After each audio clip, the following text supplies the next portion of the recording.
All right, Shalom. First and foremost, I leave all praise, honor, and glory to Yahweh, Yahweh, Ba'ashem, Yahweh Shai, Ba'ashem, Rakakadash. Double honors to the apostles and elders of Great Millstone, and to all the sincere argument out there pressing the truth and sincerity. This is the brother Abanya. Shamar Yala. I'm a one. And, just want to touch on the topic, of, Israel being rebellious and hard-headed, and taking onto the ways of the heathen, and really not obeying, what the Lord had told us to do, So I'm going to start with Isaiah chapter 30, verse 1. It says, "Woe to the rebellious children, said the Lord, that have taken counsel, but not of me." And 2/3 of the nation of Israel, they take counsel, they take, it's like a crafty counsel, in the ways of the Gentiles, the ways of these heathen nations. But not of me. And the way, it's like, and that cover, it's like, and that cover with a covering, but not by my spirit. Yeah, that's Jacob. They depend on Esau. They go to Esau for everything, whether it's governmental assistance, to the law, or ultimately the chip. God. Because, the scriptures say the Lord is our lawgiver, man. He gonna save us, man. Jacob and the times we coming into, they're gonna depend on the government to supply them with food, supply them with shelter and everything when all this chaos and stuff kick off. But that's gonna get them destroyed, man. I got a scripture for you. This is Isaiah 31, verse 1. It says, "Woe to them that go down to Egypt for help." Right, destruction unto them, man. That's trusted in the president, Trump, man. Because he's the president of America, man. That's right. It says, "And stay on horses and trust in chariots, because they are many, and in horsemen, because they are very strong. But they look not unto the Holy One of Israel, Right. neither seek the Lord." Right, and 2/3 of our nation, they don't look to the Lord, and that's why the Lord said, "Woe unto you, rebellious children." I want to skip down to verse 9. I gotta put that real quick. Oh, go ahead. This is Isaiah. Give me 1 second.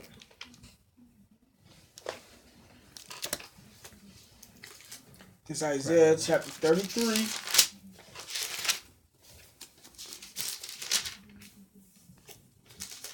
What is it?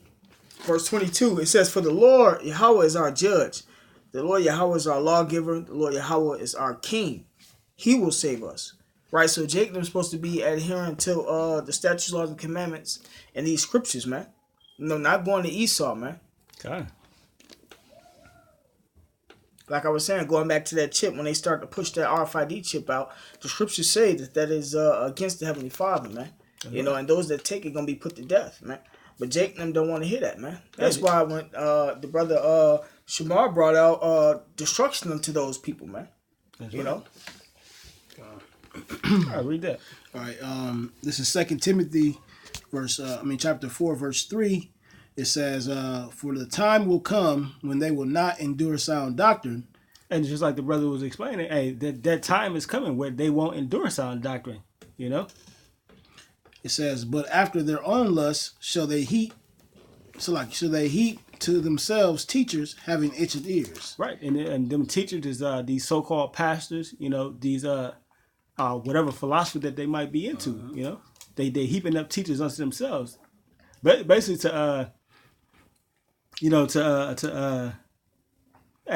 appease, like I said, to appease their lust, This is verse 4. It says, "And they shall turn away their ears from the truth, and shall be turned into fables." Right, and that's what they're doing. They're by going down to Egypt, putting your trust in the society, and you're ultimately turning your face from the Lord and heaping up fables, lies. Yep.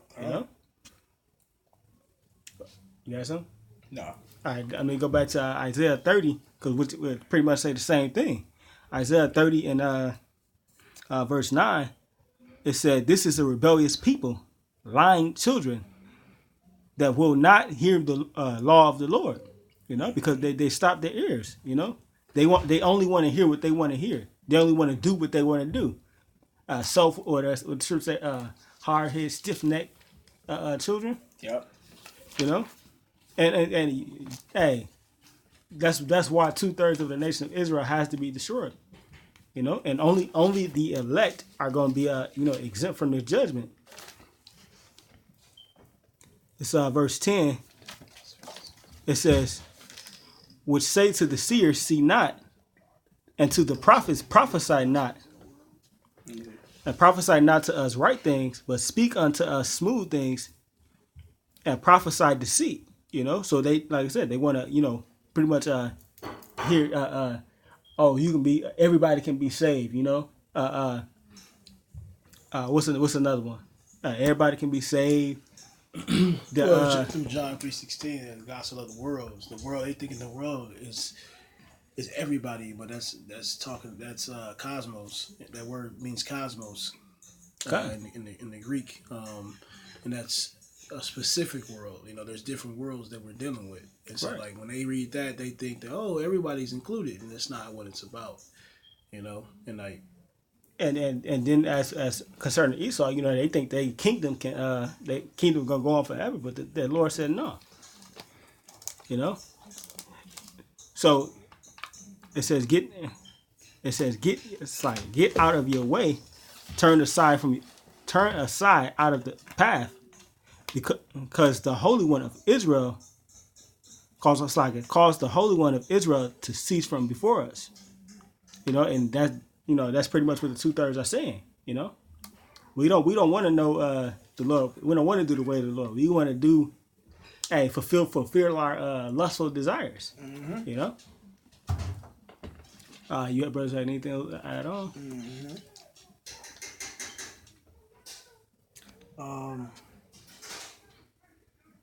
Let me see.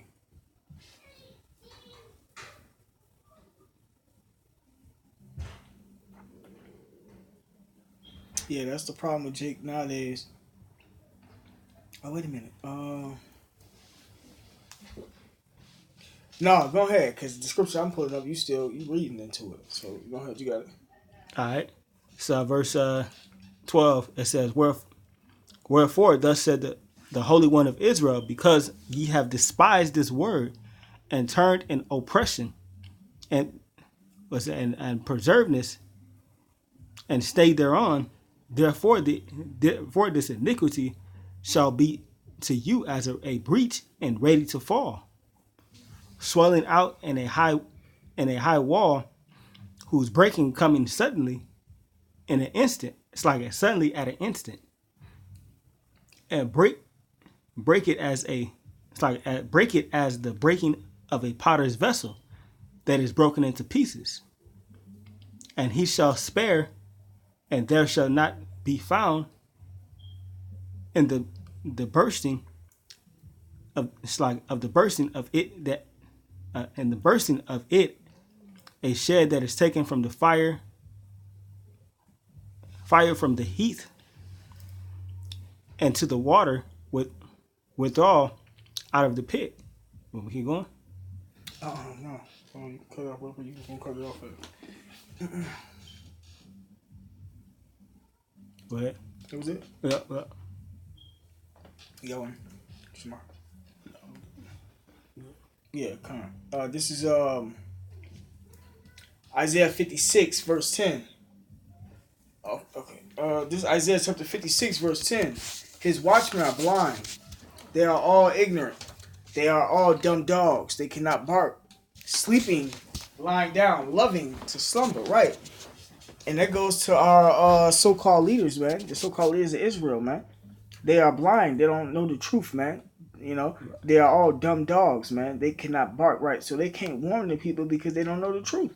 Hey, like I said, it said bark. What does bark symbolize? It's the another way of saying it's sounding the alarm. Mm-hmm. What's that? Amos says, "Trumpet be blown in the city, and the people not be afraid." Oh. The prophets are out there warning the people of what's to come. Prophesying of the end and downfall of the society.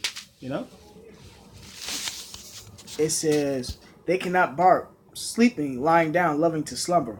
Yea, they are greedy dogs which can never have enough. Right. And, part of them. Read that part again. Lying down. It says, sleeping, lying down, loving to slumber. Right. Sleeping, lying down, loving to slumber. You know, just them being relaxed in the society, not actually doing what the Lord had told them to do. You know, and as far as the these people and the pastors go, you know, they're being greedy. You know. Yeah, they lying down, loving to slumber. They love not knowing the truth, man. Because this truth, it requires a lot. It requires for you to be diligent, man. It requires for you to go against this world. And they signed the 501c charter. It's the spirit. I was just gonna say it. Yeah, 501c3 charter, which really it limits what you can say, you know. And now, especially now with the net neutrality, you know. At first, you know, you had the 501c3 charters. Churches couldn't say nothing against state and so forth and so on. Well, now they're putting it on the internet to where, hey, freedom of speech is pretty much done with. That's right. You know, you can't just come out and say what you want to say because you got sensitive people out here. You know. That's because it's Esau, and ultimately that's the Lord finna close down the word too, though. That's right. So that's all good. Amos 8:11, famine of the word. It says at verse 11, yea, they are greedy dogs, which can never have enough. You know, and they get the tithes and offering and the money that they get from the 501c charter, man. They only in it for money. They're not in it to tell the truth, man. It says they are shepherds that cannot understand. See, they all look to their own way, everyone for his gain, for his quarter, right? So them selling out and getting all this money, they're not going to teach the truth because the only way they be able to keep their establishment is by not teaching the truth. The only way they're going to be able to make money is by not telling the truth. When you tell the truth, you become an enemy of this world, man. That's right. You don't get the that nice look and that everybody love you and this that you know that the pastors get, man. That's right. It says, "Come ye," say they, "I will fetch wine, and we will fill ourselves with strong drink, and tomorrow shall be as this day, and much more abundant." Right, man. So they're not even nowhere near in the spirit of mourning. They're in the spirit of feasting, man. Right. You know, they're not looking for Yahweh Shema Shai's return, man. They comfortable and living it up in the society, man. That's it for that one. Yeah, they're busy enjoying the gifts, you know. Mm-hmm. You got another one? Yep, you won't see that. This is Amos chapter 3, verse 6. It says, "Shall a trumpet be blown in the city, and the people not be afraid?" Right, and part of that trump being blown in the city, like I say, you know, that's the men of the Lord going out there teaching, you know, warning the people of what's to come, you know, the pending doom, you know, telling the nations, hey, what's going to be fall upon them, and 2/3 of Israel, what's going to happen to them, you know. Shall there be evil in a city, and the Lord hath not done it? Right. So all the killing and all the chaos that you see happening right now, you don't think the Lord had allowed that to happen? Surely the Lord Yahweh Ba'ashim Shai will do nothing, but he revealeth his secret unto his servants, the prophets. Right, and the Lord is revealing his secrets unto his servants, the prophet. You know, he's given us the one up so that we can prophesy and tell you what's going to happen before it happened. So as it's happening, we have already told you that it happened. You know? Mm-hmm. Or before it happened, God. We have through the spirit and power of Yahweh Shai, starting from the elders, and, you know, their elders on down to us. We tell people what happens before it happens. That's the whole thing about being a prophet, man. God. You know, and it's only revealed to certain people, man. You know, Yahweh we of the elect, you know, but the Lord not dealing with everybody. See, you got the prophets that's going to actually do the work, and you got the ones that's going to lie and make merchandise of Israel, man. This is verse 8. It says, "The lion hath roared, who will not fear? The Lord Yahweh Shema Shai has spoken, who can but prophesy?" Right. Hey, ultimately, you know, once the Lord speak, you already know the Lord not going to go back on his word. You know, so who can but prophesy? You know, because what scripture say, the word going to pretty much go out to who it need to go to. and it's going to accomplish that which it was set out to do. I got one more. Right, because this book isn't. You can't read this book straight through, man. And you have to be chosen to be able to read this book, man. Hey, to unlock some of those mysteries. Huh?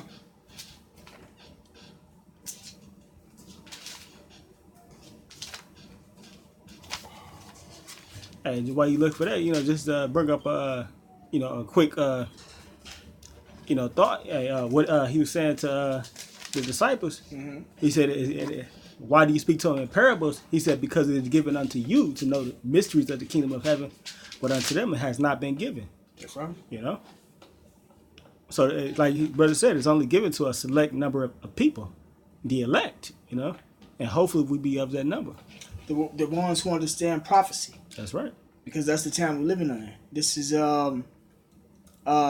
Revelation chapter 19, verse 10. It says, "And I fell at his feet to worship him. And he said unto me, See thou do it not. I am thy fellow servant and thy brethren that have the testimony of Yahushua." And this is John talking to the angel. "Worship the Most High, for the testimony of Yahushua is the spirit of prophecy." Right? So this book is filled with prophecies, man. And in order for you to be a prophet, you have to be able to prophesy in truth, man. That's right. Through the spirit and power of Yahushua, man. And these people don't be doing no prophesying, man. God. Hey, they're busy preaching prosperity, love, peace. right? Peace. At a time of war, forgive everybody. That's right. You catch that on the news a whole lot. Forgive everybody. Jake and forgiving the people that been killed, their brothers, their relatives, and whatnot. Hey, what Scripture said, though hand join in hand, the wickedness shall not go unpunished. You got something else? No, that's it. You got something? Nope. So with that, hopefully this video was edifying. So with that, we're gonna say all praise, honor, and glory to Yahweh, Ba'Shem, Yahushai, Ba'Shem, Kakadash. The wonders to the apostles and elders of Great Millstone, and to all you Sirakim out there pressing the truth and sincerity. Shalom. Shalom.